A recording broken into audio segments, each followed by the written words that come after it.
Hello, അപ്പോൾ നമുക്ക് നല്ല സോഫ്റ്റ് ആയിട്ടുള്ള ബൊംബിലോണി ഉണ്ടാക്കാം. ആദ്യം തന്നെ ഒരു ബൗൾ എടുക്കുക. അതിലേക്ക് 5 ഗ്രാം നമുക്ക് ഈസ്റ്റ് ചേർത്ത് കൊടുക്കാം. അതിലേക്ക് ഒരു 35 ഗ്രാം ഷുഗറും ചേർത്ത് കൊടുക്കാം. അതിലേക്ക് 120 ml പാല്, അത് ചൂടുള്ള വാം മിൽക്ക് ആയിരിക്കണം, ഒരുപാട് ഹോട്ടാവരുത്. ജസ്റ്റ് ഒന്ന് നമ്മൾ കൈ തൊട്ട് കഴിഞ്ഞാൽ ചൂടുണ്ട് എന്നറിയുന്ന ഒരു പരുവത്തിൽ നമുക്കത് ചൂടാക്കി ഇത് മിക്സ് ചെയ്ത് കൊടുക്കാം. എന്നിട്ട് ഇത് അടച്ച് വെച്ച് ഒരു 5-6 മിനിറ്റ് വെയിറ്റ് ചെയ്യുക. 5-6 മിനിറ്റ് വെയിറ്റ് ചെയ്യുമ്പോഴത്തേക്കും അത് ജസ്റ്റ് ഒന്ന് ഒരു ഫെർമെൻറ്റഡ് ആയിട്ടുണ്ടാവും.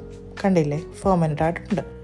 അതിലേക്ക് നമ്മൾ 300 ഗ്രാം മൈദയാണ് ചേർത്ത് കൊടുക്കുന്നത്. അപ്പോൾ എൻ്റെ കയ്യിൽ വെയ് മെഷീൻ ഉണ്ടായിട്ടാണ് കേട്ടോ ഞാൻ കറക്റ്റ് വെയിറ്റ് അനുസരിച്ച് ചെയ്യുന്നത്. എന്നിട്ട് അതിലേക്ക് ഒരു 4 ഗ്രാം ഉപ്പാണ് നമ്മൾ ചേർത്ത് കൊടുക്കുന്നത്. എന്നിട്ട് നല്ലപോലെ ഇളക്കി ഒന്ന് യോജിപ്പിച്ച ശേഷം ഒരു മുട്ട, അതായത് ഒരു 50 to 55 ഗ്രാം വെയ് വരുന്നതായിട്ടുള്ള ഒരു മുട്ടയാണ് എടുത്തിരിക്കുന്നത്. എന്നിട്ട് അത് നല്ലപോലെ മിക്സ് ചെയ്യുക. മിക്സ് ചെയ്ത് മാക്സിമം നല്ലപോലെ കുഴച്ച് നല്ലൊരു സോഫ്റ്റ് പരുവത്തിലേക്ക് എത്തണം. അത്യാവശ്യം ഒന്ന് നമ്മൾ കുഴച്ചൊരു പരുവായിരിക്കുമ്പോഴത്തേക്കും നമുക്ക് ബട്ടർ ചേർത്ത് കൊടുക്കാം. ഞാനിവിടെ അൺസാൾട്ടഡ് ബട്ടറാണ് ചേർത്തിരിക്കുന്നത്. അത് 40 ഗ്രാമാണ് ചേർത്തത്. 40-45 ഗ്രാം അടുപ്പിച്ച് ഞാൻ ചേർത്തിട്ടുണ്ട്. സോഫ്റ്റ് ആൻഡ് ബട്ടർ ആയിരിക്കണം, എന്നാലും നമുക്കത് പെട്ടെന്ന് തന്നെ മിക്സ് ചെയ്തെടുക്കാനായിട്ട് പറ്റുള്ളൂ. അപ്പം ഫ്രിഡ്ജിൽ എന്തെങ്കിലും ഇരുന്നതാണെന്നുണ്ടെങ്കിൽ, ഫ്രിഡ്ജിൽ ഇരുന്നതാണെന്നുണ്ടെങ്കിൽ അത് കുറച്ച് കട്ടിയുണ്ടാകും. അത് മിക്സ് ചെയ്ത് മാക്സിമം നമ്മൾ ഉടയ്ക്കാൻ കുറച്ചുകൂടി ടൈം എടുക്കും. സോ സോഫ്റ്റിനാണ് ഏറ്റവും ബെറ്റർ. അങ്ങനെ നല്ലപോലെ കുഴച്ച് നമ്മളിതിനക്ക് വലിയുന്ന ഒരു ടെക്സ്ചർ ആവുന്ന സമയത്ത് നമുക്കത് അടച്ച് വെച്ച് ഒരു 1-1.5 മണിക്കൂറത്തേക്ക് അടച്ച് വയ്ക്കാം.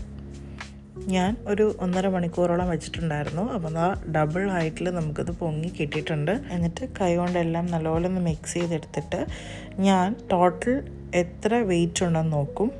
എന്നിട്ട് നമ്മുടെ റിക്വയർമെൻറ്റ് അനുസരിച്ചായിരിക്കും നമുക്ക് എടുക്കാൻ പറ്റുക. അപ്പം ഇവിടെ ഞാൻ 10 എണ്ണത്തിനുള്ളതാണ് എടുത്തത്.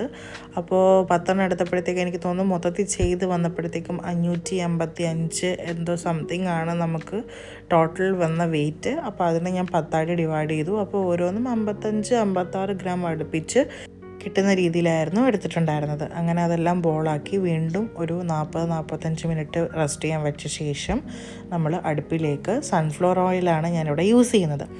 എന്നിട്ട് അത് ജസ്റ്റ് ഒന്ന് ചൂടായി, ഒരുപാട് തിളക്കിയൊന്നും വേണ്ട, ജസ്റ്റ് ഒന്ന് ചൂടായി വരുമ്പോഴത്തേക്കും നമ്മളിതിട്ട് കൊടുക്കും. അപ്പോൾ ബട്ടർ പേപ്പർ അതിലിട്ടതൊന്നും ആരും ടെൻഷൻ അടിക്കേണ്ട. അത് ജസ്റ്റ് നമ്മൾ തിരിച്ചിടുമ്പോൾ തന്നെ അത് പെട്ടെന്ന് ഇളകി വന്നോളും.